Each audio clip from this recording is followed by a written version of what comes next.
They were in the final with us last year as well. So I thought we need to give Erik Ten Hag some respect as well as being able to manage cup competitions. Maybe struggled in the league, but he's done well in cup competitions. Maybe not the Champions League, but he's done well in domestic cup competitions in these last 2 years. I think he's a good coach.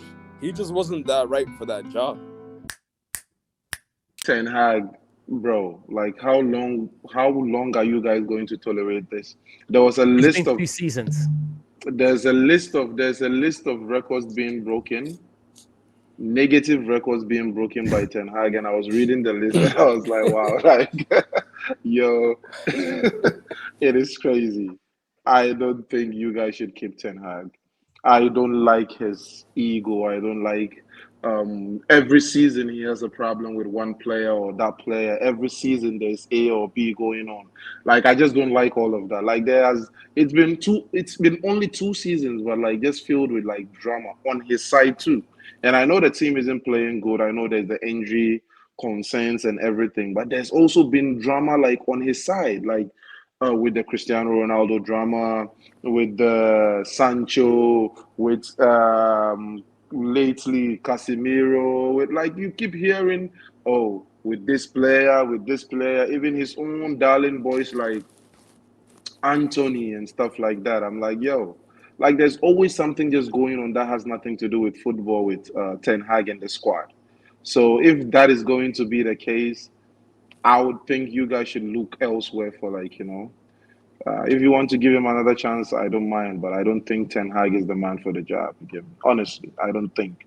I don't think he's a good manager when it comes to signing players. How many players has he signed that haven't panned out the way it's supposed to be? Like, there's as much chances that you can get as a manager. You get me? Alright, cool. Joseph, thoughts on the final Ten Hag, City and United? It's Yeah. Thoughts on the final Ten Hag and United, if you've got any. Okay, I want to start by saying I want to take nothing away from how well Man United played. I think that's one of their best games this season. But with that being said, it was also one of our worst games this season. Every single player on Man City, they all look switched off, and that's obviously what caused the first goal. The second goal was also preventable. We should have taken our chances better. Doku came on well and scored his goal, but I think the whole team can say that they were out of it.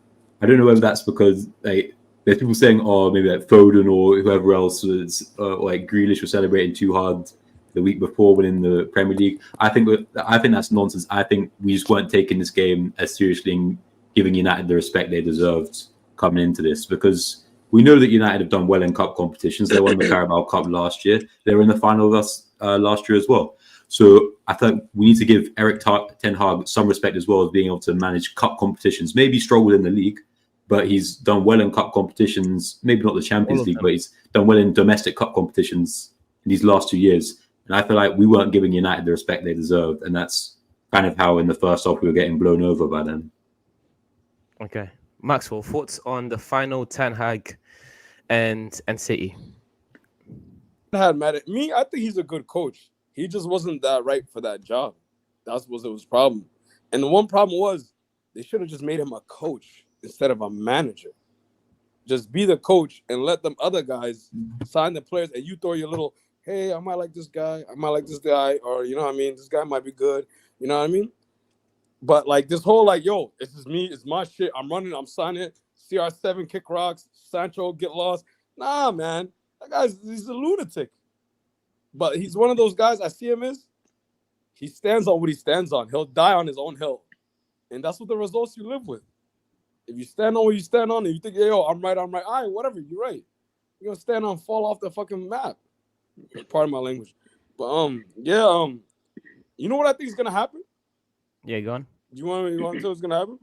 Yeah. I think he's going to start the Premier League off managing the first 4 games. And if he wins, like, say, what's that, 12 points, right? Say he gets, like, 10. So 3 wins and a draw.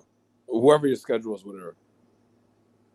Or if he loses, like, 1 or 2, then he's out. But if he wins that, then he's going into the next season, your manager. Because they're supposed to have been fired him.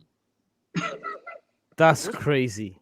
He got Champions League football last season, and got a trophy and should have been fired. No, he should have been fired like the middle of the season. No, because look at what happened now. And now here's the thing: you guys are looking at the performances, but you're not looking at. You're looking at it in happened. hindsight, though. How else am I supposed to look at it? I have to look at it as a season overview. But what I'm saying is, if you already feel about a person, it doesn't matter about the results, unless the results are tremendous. The results amazing. are everything. No. The results are everything. Unless if the results are just like mediocre results, or unless if it's tremendous results, then okay. But if you already feel about a person coming into the season that you're already iffy about him, you should just hook him, man. Hook him hook him like Pep hook KDB, man.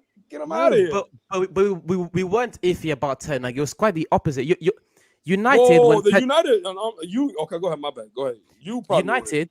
The club, when Ten Hag came in, our club was a complete mess. Mind you, this was the season where we had Oli. He got sacked in November. Then you guys got fifth. You guys got fifth. You ended with fifth. Wait. And what did that fifth get us? Carrick managed for 2 weeks, and then Ranić came in, and it was a complete mess. We were very lucky that season that we had Ronaldo, because Ronaldo scored 19 goals in the Premier League. I give you that. I give you that because okay, go ahead, my bad. And then he bailed us out in the Champions League.